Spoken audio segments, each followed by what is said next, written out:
Впервые в жизни этот праздник приходит сюда, к нам, в Нижний Новгород.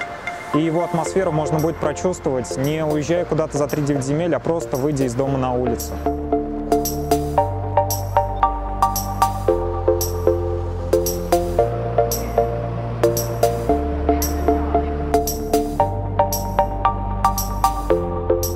В Нижнем Новгороде нет 40 тысяч болельщиков.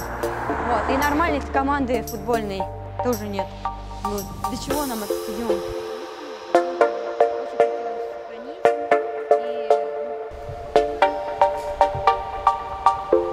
Накануне чемпионата эти дома все же удалось отстоять, но сооружение нас...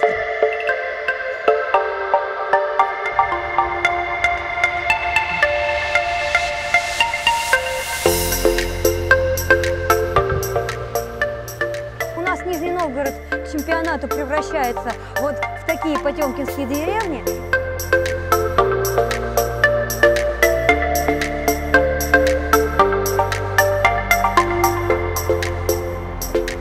Содержание этого стадиона для города будет обходиться в 5% его годового бюджета. Вот.